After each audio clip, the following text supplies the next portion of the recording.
예수님 부활하신다. 이 부활한다, 예수님 부활하셨다는 의미가 뭐냐 이거죠? 십자가에 예수님이 돌아가시고 그냥 끝난 줄로 알았어요. 근데 그분이 다시 살아나셨다는 거죠. 그러니까 뭐요? 그걸 통해서 아, 이분이 진정한 메시아구나, 진정한 하나님이구나라고 저들이 그걸 깨닫게 되었던 거죠. 어떻게 그래서 교회의 출발은 사실은 부활절로부터 시작합니다.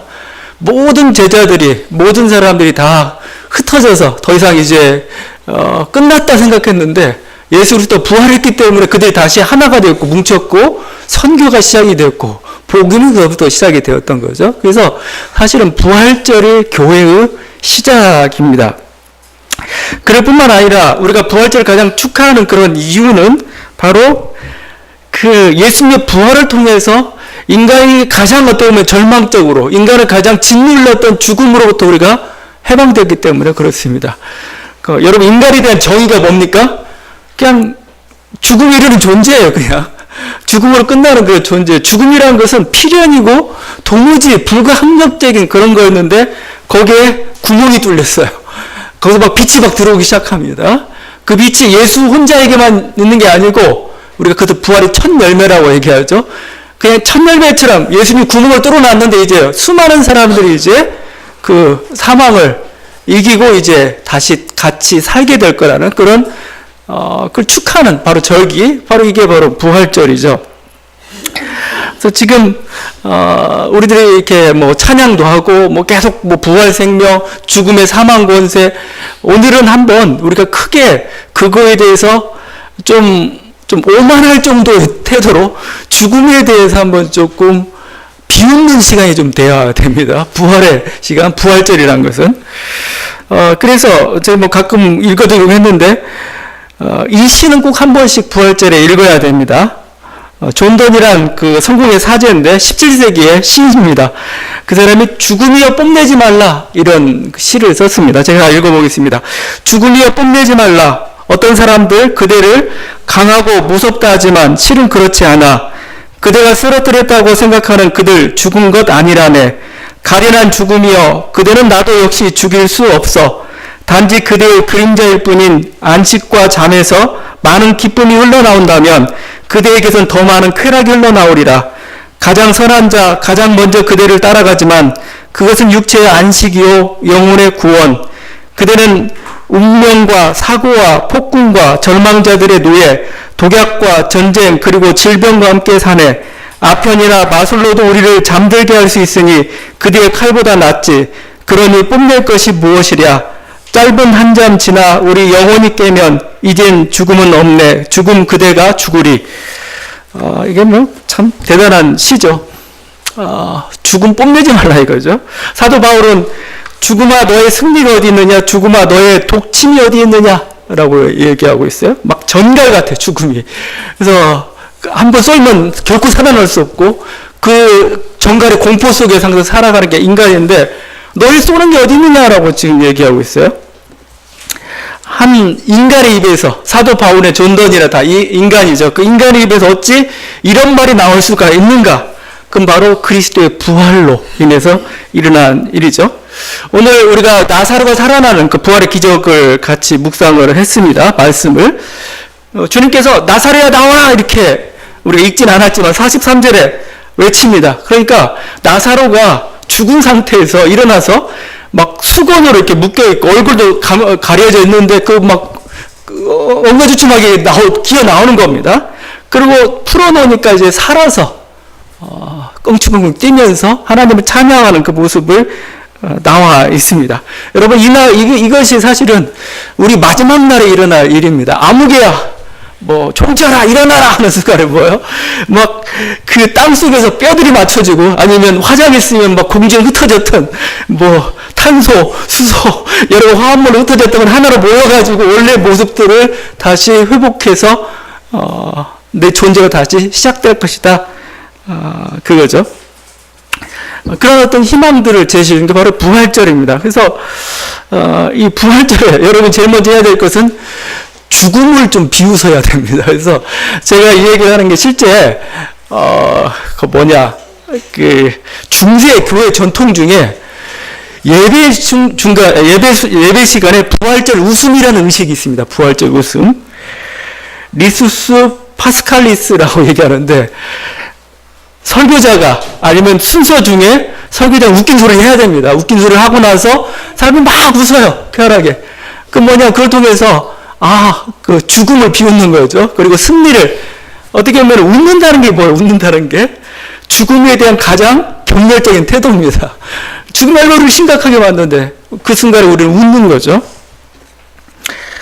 제가 부활절 웃음 한번 해보려고 합니다. 여러분이 웃어야 돼요. 아니면 제가 실패하고 맙니다. 그래서 제가 이걸 어떻게 웃길까 하다가 슬랩스틱식으로 좀 한번 경상도 할매 버전으로 예수님 얘기를 좀 해보려고 합니다.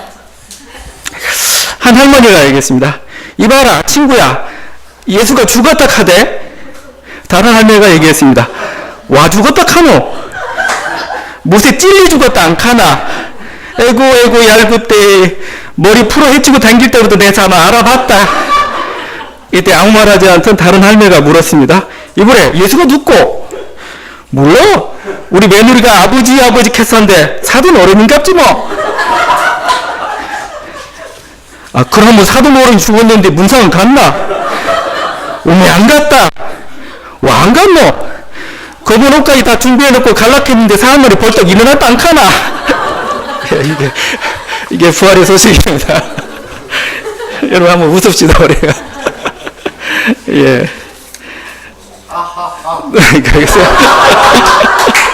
예, 중세 때 이렇게 웃었는데 좀 이게 너무 이제 상소리나 좀 이런 게 가다 보니까 심해서 조금 이제 금지를 했습니다. 근데 다시 한번 어떤 게 웃는다는, 그래서 저는 그 서양인들 서구인들의 장례식 때 참 조금 감동적인 게, 거기서는 가장 심각한 순간에 그 이제 유족이 됐든 누가 됐든 유머 한마디를 해야 됩니다. 한마디를 하고 그다음에 그 장례식 이끌어 가는데 그 어떤 언저리에는 뭐가 담겨 있는데, 결국은 어떻게 보면은 우리들이 그 부활의 이런 어떤 그 기쁨들 또 승리들 가져다 준, 우리들이 세상을 바라보는 여유, 인생을 바라보는 그것들이 좀 담겨 있지 않나 그런 생각을 해보게 됩니다. 저는 오늘 나사로의 이 놀라운 기적들을 좀 같이 좀 계속 묵상해 보기 원하는데, 이 나사로가 살아난 기적, 오늘 그 요한복음 11장이죠. 근데 예수님이 생전에 많은 기적들을 행하셨어요. 근데 나사로를 살린 이 기적은 굉장히 특별합니다. 특별하다는 건 뭘 얘기냐면은, 이 기적은 소생의 기적이 아니에요. 그러니까 죽은 자를 살렸다 이 정도만, 그러니까 막 죽어갔어요. 뭐 그 야이로 회당장의 딸이 죽었고, 회당장 야이로의 딸이 죽었고, 그 다음에 또 뭐 나인성 과부의 아들이 죽었고, 그걸 살렸죠. 그건 소생의 기적이라고 할 수가 있습니다. 근데 나사로의 이 살린 기적은 소생의 기적이 아니고 부활의 기적입니다. 뭐가 다르냐? 나사로는 완전히 죽은 거예요. 거기 17절 이렇게 되어 있죠. 나사로가 무덤에 있은 지 이미 나흘이라. 39절에서 이렇게 강조하고 있죠. 주여 죽은 지가 나흘이 되었으며 벌써 냄새가 나나이다. 그죠? 하루 이틀 사흘 나흘이에요. 우리도 3일장이잖아요. 3일장. 3일장은 뭐예요? 다 끝났다 이겁니다.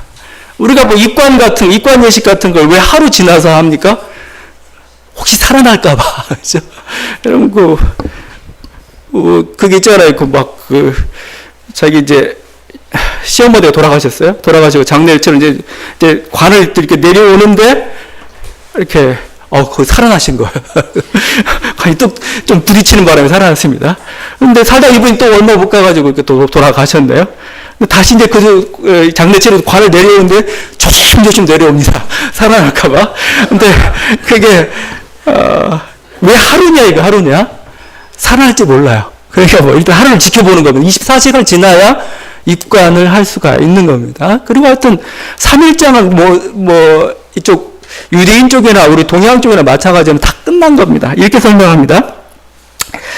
사흘이 지난 죽음의 상태는 유대인의 일반적인 관례로 볼 때 생명에서 절대적인 이탈을 의미한다. 사흘이 지나면 얼굴은 알아보기 힘들고 시신은 부패하기 시작하며 그때까지 시신 주변을 배회했다는 영혼은 육체로부터 이탈한다. 그래서 이제 완전히 끝났다. 이거 근데 나흘입니다. 나흘. 보면은 예수님이 나사로가 죽었다는 말을 듣고도 바로 안 가요. 안 가고 시간을 지체합니다. 그리고 나흘에 갑니다. 그건 뭐냐면은 여기서 이제 나사로를 살리는 기적이라는 것은 단순히 소생의 기적이 아니라는 겁니다. 이것은 부활 때, 마지막 때 일어난 일을 지금 보여주는 겁니다. 주님이. 마지막 때 일어날 일인데 지금 보여주기에 지금 어떻게 보면 11장을 보여주고 있는 겁니다. 자, 근데 나사로의 죽음 앞에 이제 사람들의 모습이 있습니다. 그 신앙인이건 믿는 사람은 믿지 않는 사람은 다 똑같은 모습이죠. 나사로 죽었는데 예수님이 자, 나사로 살리러 가겠다고 하니까 제자들은 죽으러 가자 합니다. 그래, 왜냐하면 나사로 때문에 아니면 또 일로 말미암아 어떤 위협들이 생길지 모르는데 죽으러 가겠다 이렇게 얘기하고 나사로 무덤 앞에 사람들 막 통곡하고 있습니다. 곡하고 마리아와 함께 했던 사람도 울고 심지어 예수님 또한 심령에 비통히 여기셨다는 표현이 나오죠. 33절에 38절에 반복됩니다. 불쌍히 여기셨다. 눈물을 흘리셨다. 이 표현들이 계속 나오고 있습니다. 통곡하고 절망하고 뭔가 울고 비통해하고 이게 사실은 죽음 앞에서 우리들의 태도입니다. 사실 그렇죠. 굉장히 슬프죠. 어떻게 그 슬픔 우리가 그 이별이라는 영영이 헤어진다는 그거죠. 아픔 때문에 또 죽음이 가져온 그 절망감 때문에 이렇게 하고 있죠. 사실 우리가 장례실 가기도 하고 또 서구에서는 막 조종이 울리죠. 조종이 울리고 그러면 결국 그것은 뭐예요? 그냥 단순히 누가 죽었다라는 표시이기도 하지만 사실은 자기가 죽은 거나 사실은 마찬가지. 자기의 죽음을 알리고 있는 그런 어떤 종소리인 거나 마찬가지인 거죠. 제가 앞에서 그 존던의 시를 읽었는데 존던이 썼던 그 시 중에 누구를 위하여 종은 울리나 여러분 가장 유명한 소설이죠. 해밍웨이 소설이 되었는데 소설 제목이 되었는데 원래 시가 먼저 나왔습니다. 존던의 누구를 위하여 종은 울리나 해서 이렇게 노래를 하고 있습니다. 어떤 사람도 홀로 고립된 섬이 아니다. 모든 인간은 대륙의 한 조각이며 대양의 일부이다. 만일 흙덩이가 바닷물에 씻겨 내려가면 유럽의 땅은 그만큼 작아지며 만일 모래톱이 그리 되어도 마찬가지. 만일 그대의 친구나 그대의 땅이 그리 되어도 마찬가지다. 어느 사람의 죽음도 나를 감소시킨다. 왜냐하면 나는 인류 속에 포함되어 있기 때문이다. 그러니 알려고 하지 말라. 누구를 위하여 종이 울리는지를. 종은 그대를 위해서 울리고 있으므로. 그러니까 누가 막 조종이 울리는 순간에 누가 죽었나? 네가 죽었다. 이러면 네가 죽었다. 이건 왜 그럴까? 물론 못 느끼는 사람이 있죠. 암흑이 죽었네. 자기는 마치 안 죽을 것처럼. 근데 이 민감한 사람 느끼죠. 내가 죽어가고 있구나. 왜냐하면 이 죽음이라는 어떤 공통의 적 앞에서 인류는 하나가 되는 겁니다. 사실은 연대성 거기서 느끼는 겁니다. 마치 전우회 같습니다. 전우회. 적이 있으면 적과 싸워야 되는데 같이 똘똘 뭉쳐야 돼요. 친구가 죽어가는데 그 친구 죽음이 전우의 죽음이 예상하는 죽음처럼 보이지 않습니다. 왜냐하면 자기도 언제 그렇게 죽을지도 모르는 그 속에 어떻게 묘한 연대감들을 사실 형성시키고 있는 게 우리들의 모습인데 죽음 앞에서 우리들의 삶의 태도가 그런 거죠. 자, 그럼 그 모습이고 이것은 그래서 지금 마르다가 나왔는데 마르다의 모습도 다르지 않습니다. 그러니까 믿지 않는 사람들은 아무것도 없기 때문에 절망할 수 있다 하지만 믿는 사람도 뭐예요? 절망감을 안 갖느냐? 그렇지 않다는 겁니다. 지금 마르다가 그런데 자, 주님께서 이 나사로가 살아날 거다 얘기하니까 마르다가 뭐라고 하냐면 이렇게 합니다. 24절 마지막 날 부활 때에는 다시 살아날 줄을 내가 아나이다. 마지막 날 부활 때에는 종말 때에는 우리 지금 고백한 거죠. 마지막 날에는 나사로가 살아날 겁니다. 우리도 살아날 겁니다. 정통 부활신앙 고백입니다. 근데 이게 맞았냐 이거예요 지금? 맞았냐 이거예요? 물론 신앙 고백적으로 맞아요. 맞는데 지금 요한복음 11장 여기서는 주님은 틀렸다라고 얘기하고 있습니다. 마지막 날이 아니다 이겁니다. 지금이다 얘기하고 있어요. 사실 이런 어떤 부활에 대한 그 고백은 기독교만 있는 거 아닙니다. 유대교도 있어요. 유대교에서 이렇게 유대교가 18개의 기도문이 있습니다. 회당에서 매일 모였을 때 그 같이 낭송하는 18개의 기도문이 있는데 그 두 번째 기도문 이렇게 기도합니다. 오 주여 당신은 영원히 전능하신 분입니다. 주님은 죽은 자들을 살리시고 죽은 자들을 큰 자비로 살리십니다. 부활에 대한 신앙 고백을 나름대로 하고 있습니다. 자, 그러면 주님은 그런 신앙 고백을 그냥 그대로 받아들이고 인정하고 있느냐? 아니라는 겁니다. 주님은 부활을 자꾸 미래로 미루지 말라 이겁니다. 지금 현재다 합니다. 현재예요. 부활의 어떤 현재화라고도 할 수가 있습니다. 이것은 뭐냐면 미래를 미루는 순간 그게 뭐예요? 그냥 미래로 있는 게 아니고 뭐예요? 현재는 아직도 역시 죽음이 지배하고 있는 듯한 그거에 대해 주님은 아니다라고 얘기하고 있는 겁니다.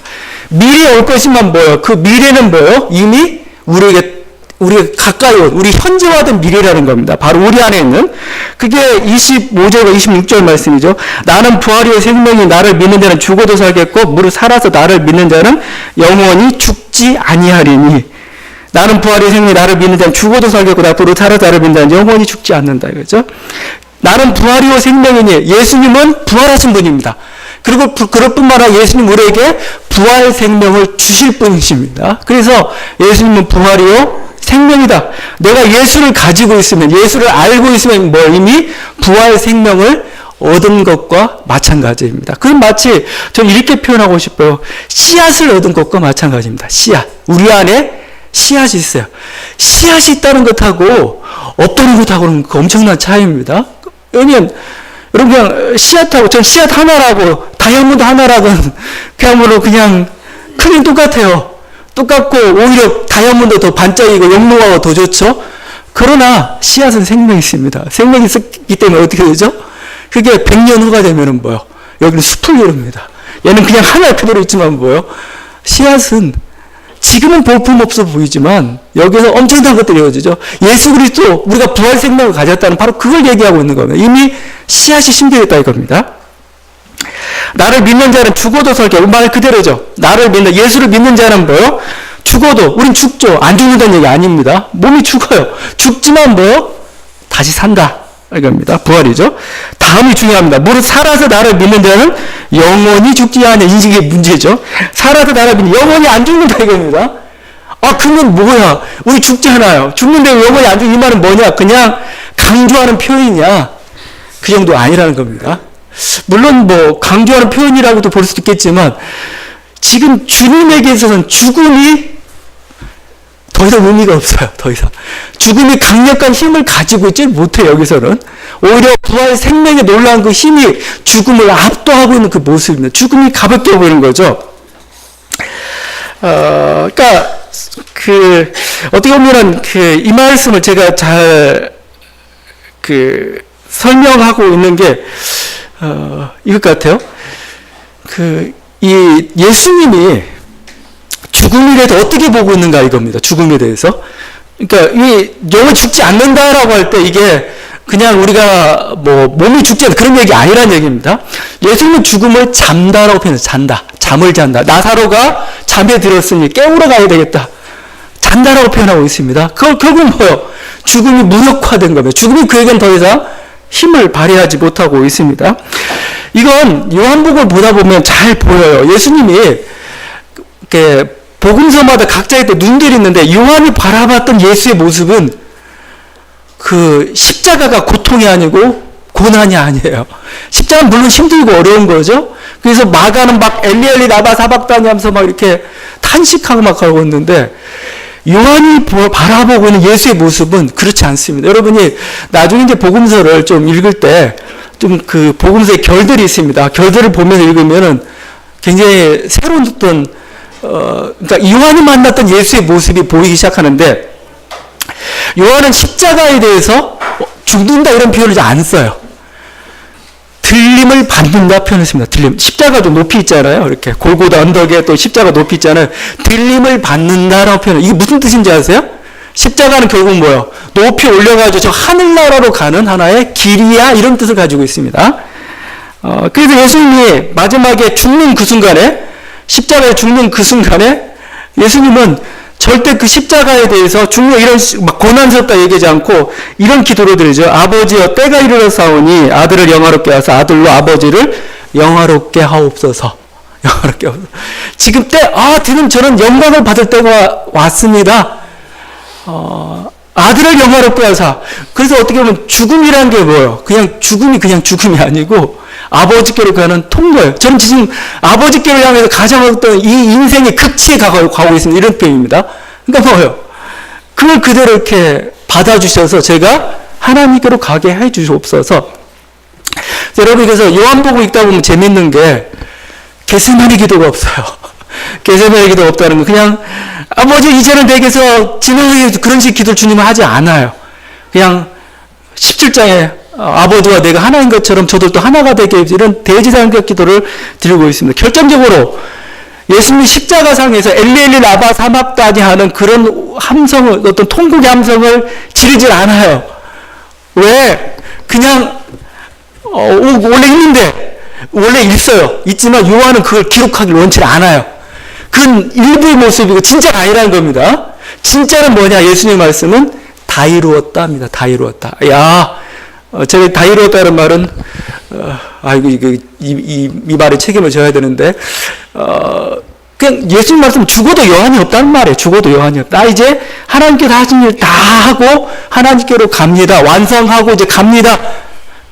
제가 마지막 유언을 이걸로 하면 얼마나 좋을까. 다 이루었다 하고 이제 죽을 때 기진해서 죽는 거죠. 이제 이제 더 이상 힘들어서 못 살겠다고 이제 가야죠. 근데 그러려면 열심히 살고 부지런히 살아야 되는데 좀 그렇지 못한 건 좀 죄송하긴 하지만 다 이루었다 하고 가셨어요. 그건 승리의 찬양입니다. 승리의 찬양. 야, 완성했답니다. 완성했다. 그냥 아버지가 제가 이 잔을 받아야 되는 이 고난스러운 잔을 제가 지금 보는 것은 십자가 양면 중에서 어느 면을 보고 있냐 이거예요. 마가는 이쪽 면을 봤다면 요한은 이 다른 쪽 면을 보고 있습니다. 오히려 승리와 담담함으로 죽음을 받아들이고 있는 그 모습. 그래서 더 이상 죽음은 뭐예요? 죽음은 의미가 없다는 게, 힘을 잃었다는 게, 그래서 죽음은 영원히 죽지 않는다는 말을 하고 있을 때 예수님의 말씀의 의도는 뭐예요? 더 이상 죽음은 나에게 의미가 없다, 이건 의미가 없다, 이거요. 오히려 아버지께로 가는 어떤 생명의 통로이다라고 얘기합니다. 여러분, 그래서 초대교회 이단 중에, 이런 이단들이 있었습니다. 고린도서 15장 12절에 사도 바울이 했던 이단인데, 그리스도께서 죽은 자 가운데 다시 살아나셨다 전파되었거늘 너희 중에서 어떤 사람들은 어찌하여 죽은 자 가운데서 부활이 없다 하느냐. 디모데후서 2장 17절 18절에 그들의 말은 악성 종양이 퍼져나온 것 같은데 그 중에 후메네오와 빌레도도 있느니라. 진리에 관하여 그들이 그릇되었도다. 부활이 이미 지나갔다 하므로 어떤 사람들의 믿음을 무너뜨리니라. 이 사람들이 부활을 안 믿었다 생각하면 오산입니다. 이 사람들이 안 믿은 부활은 몸의 부활입니다. 몸의 부활. 우리 육신의 부활. 그러면 이 사람들이 믿었던 부활이 있어요. 영의 부활이었습니다. 영의 부활. 이 사람들은 뭐예요? 영혼이 더 중요해요. 물질은 별로입니다. 그래서 이 사람들 몸의 부활이라는 건 물질의 부활이잖아요. 새로운 물질이 있는데, 물론 그 물질이라는 건 우리가 생각하는 것도 다른 물질의 형태지만 그 물질의 부활인데 그들은 그 물질 자체를 안 좋아하니까 싫은 겁니다. 우리는 이미 부활을 얻었어야 했습니다. 이런 사람들. 그러니까 이미 살아가면서 좀 마치 이 모습을 그렇게 보고 싶어요. 마치 그 도를 깨달은 스님의 모습처럼 보여. 도를 깨달은 자기는 벌써 뭐라고 했죠? 윤회의 사슬로부터 벗어났다고 이렇게 폼재고 얘기하고 다니잖아요. 뭔가 잘 깨달음 얻었을 때 이들이 마치 그런 사람들이었습니다. 이미 우리는 부활했다 이거요. 어떻게? 예수 그리스도를 알므로. 이 사람 나름대로 이렇게 신앙이 강한 사람들이죠. 근데 몸의 부활은 나 안 믿겠다. 이런 식으로 갔다가 지금 이단으로 정제된, 우리는 몸의 부활을 믿죠. 그렇지만 저는 우리가 이단이 나오지만 이들로부터 좀 교훈을 좀 받았으면 하는 게 있어요. 왜냐면 현대인들은 너무 물질주의자들이에요. 현대인들은 어떤 물질 우상에 사로잡혀 있는 사람들, 보는 것만 믿는 사람들이기 때문에 죽음이 엄청나게 큽니다. 죽음을 감당할 수가 없어요. 왜냐하면 죽음이란 물질 세계의 끝이거든요.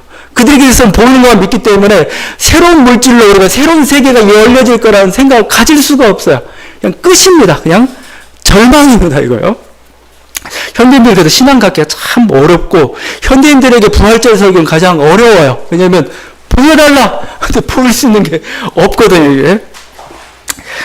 근데 어떻게 보면 이게 우리가 이단이라고 얘기하고 있지만 이들이 가지고 있던 부활에 대한 확신들, 그게 우리는 어느 정도 우리가 그들에게 통해서 배워야 될 그런 모습이기도 하고 그렇습니다. 지금 신앙인들에게 지금 예수 그리스도가 지금 촉구하고 있는 게 나는 부활이요 생명이다 얘기할 때 미래 얘기하고 있는 게 아닙니다. 지금을 얘기하고 지금 너에게 부활 생명이 있느냐? 지금 나사로운 먼 미래가 지금 일어나고 있다는, 부활이 일어나고 있다는 겁니다. 너의 영이 살아나고 너희가 언제나 그런 믿음과 확신 가운데 거하길 원하는 겁니다. 그래서 더 이상 죽음의 공포와 그 두려움 가운데 살지 않기를 원하는 겁니다. 여러분, 이게 좀 필요합니다. 그래야 잘 죽을 수가 있어요.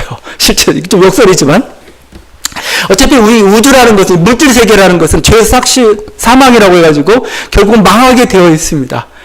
한 번은 어떻게 보면 이렇게 태어나서 결국은 이렇게 사멸에 이르는 게 어떻게 보면은 물질 세계의 법칙이고 어떤 물질 세계에 주어진 하나의 운명일 수가 있습니다. 우리는 그것을 받아들여야 된다는 겁니다. 자, 그런데 이걸 그냥 끝이야라고 생각하면 우리는 그냥 아무것도 할 수가 없는 거고 절망하고 통곡할 수밖에 없습니다. 그러나 끝이 아니라는 건 저는 이렇게 표현하고 싶어요.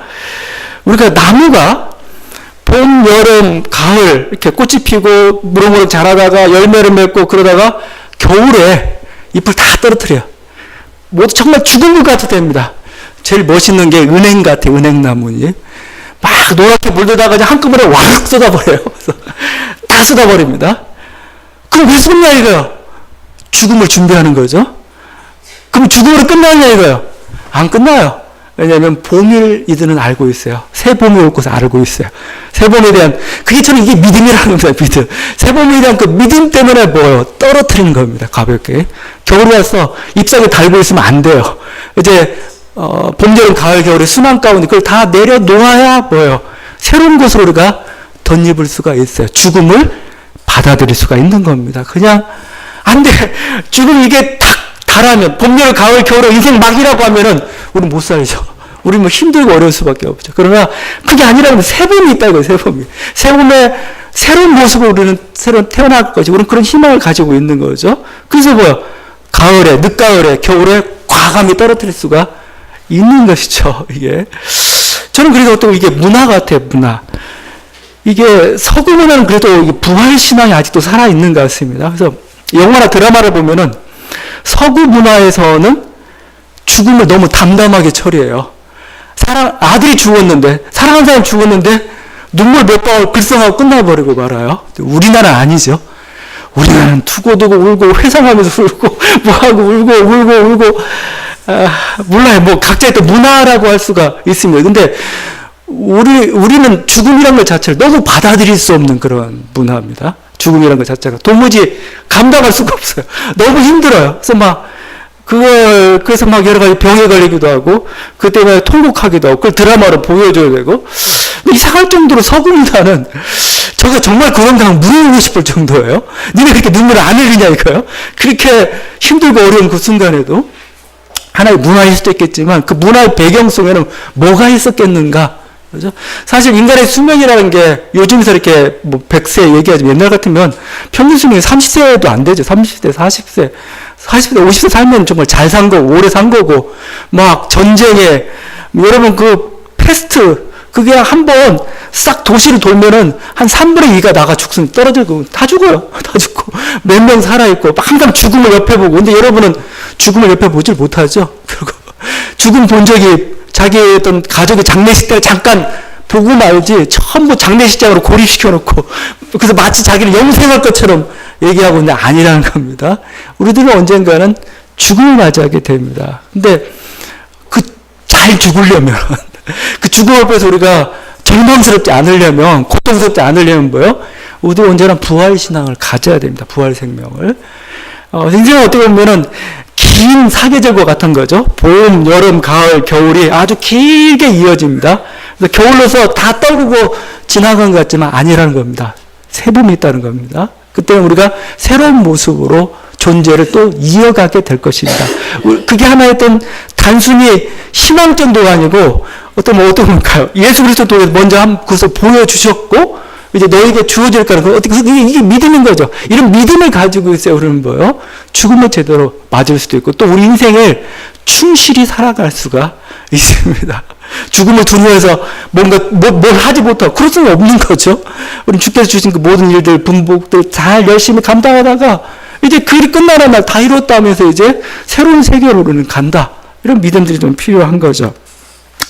여러분 다시 한번 주님은 우리가 나는 부활이요 생명이다라고 말씀하시면서 이 부활은 미래 있는 얘기가 아니라는 겁니다. 여러분이 지금 그걸 가지길 원하고 이게 단순히 그냥 확신 정도만이 아니에요. 이게 진짜 여러분의 현실이 되길 원해요. 이 현실을 가지고 있는 사람들은 뭐예요? 죽음이 이제는 잠이 되는 거고 죽음이 오히려 뭐예요? 오히려 어떤 새로운 세계로 하나님께 있는 하나의 통로가 될 것입니다. 이런 은혜가 있는 저와 여러분 되기를 바랍니다. 기도하시겠습니다.